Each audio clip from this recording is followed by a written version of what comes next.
couldn't be prouder of all of you in the graduating class of 2020, as well as the teachers, coaches, and most of all, parents and family who guided you along the way. Now, graduating is a big achievement under any circumstances. Some of you have had to overcome serious obstacles along the way, whether it was an illness, or a parent losing a job, or living in a neighborhood where people too often count you out. Along with the usual challenges of growing up, all of you have had to deal with the added pressures of social media, reports of school shootings, and the specter of climate change. And then, just as you're about to celebrate having made it through, just as you've been looking forward to proms and senior nights, graduation ceremonies, and, let's face it, a whole bunch of parties, the world is turned upside down by a global pandemic. And as much as I'm sure you love your parents, I'll bet that being stuck at home with them and playing board games or watching Tiger King on TV is not exactly how you envisioned the last few months of your senior year. Now, I'll be honest with you, the disappointments of missing a live graduation, those will pass pretty quick. I don't remember much of my own high school graduation. I know that not having to sit there and listen to a commencement speaker isn't all bad. Mine usually go on way too long. Also, not that many people look great at those caps, especially if you have big ears like me. And you'll have plenty of time to catch up with your friends once the immediate public health crisis is over. But what remains true is that your graduation marks your passage into adulthood, the time when you begin to take charge of your own life. It's when you get to decide what's important to you, the kind of career you want to pursue, who you want to build a family with, the values you want to live by. And given the current state of the world, that may be kind of scary. If you'd planned on going away for college, getting dropped off at campus in the fall, that's no longer a given. If you were planning to work while going to school, finding that first job is going to be tougher. Even families that are relatively well off are dealing with massive uncertainty. Those who were struggling before, they're hanging on by a thread. All of which means that you're going to have to grow up faster than some generations. This pandemic has shaken up the status quo and laid bare a lot of our country's deep-seated problems. From massive economic inequality to ongoing racial disparities to a lack of basic health care for people who need it. It's woken a lot of young people up to the fact that the old ways of doing things just don't work. And it doesn't matter how much money you make if everyone around you is hungry and sick. And that our society and our democracy only work when we think not just about ourselves, but about each other.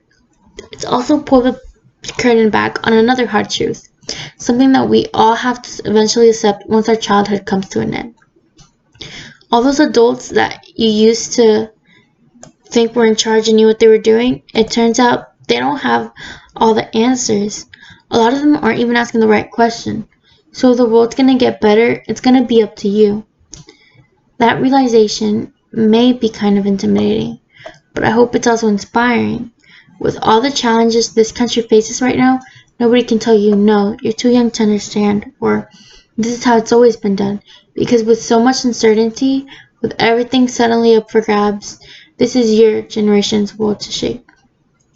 Since I'm one of the old guys, I won't tell you what to do with this power that rests in your hands, but I'll leave you with 3 quick pieces of advice. First, don't be afraid. America's gone through tough times before. Slavery, civil war, famine, disease, the Great Depression, and 9/11. Each time, we came out stronger. Usually because a new generation, young people like you, learned from past mistakes and figured out how to make things better. Second, do what you think is right. Doing what feels good, what's convenient, what's easy, that's how little kids think. Unfortunately, a lot of so-called grown-ups, including some with fancy titles and important jobs, still think that way, which is why things are so screwed up. I hope that instead you decide to ground yourself in values that last, like honesty, hard work, responsibility, fairness, generosity, respect for others. You won't get it right every time, you'll make mistakes, like we all do.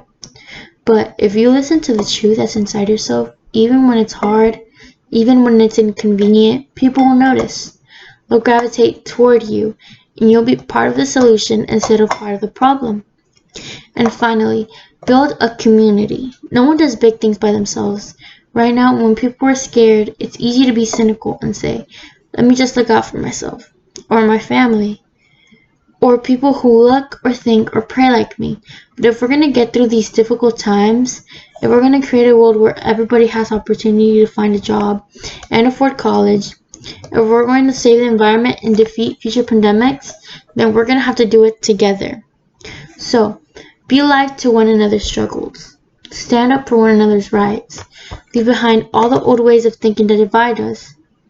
Sexism, racial prejudice, status, greed set the world on a different path. When you need help, Michelle and I have made it the mission of our foundation to give young people like you the skills and support to lead in your own communities and to connect you with other young leaders around the country and around the globe. But the truth is, you don't need us to tell you what to do, because in so many ways, you've already started to lead. Congratulations, class of 2020. Keep making us proud.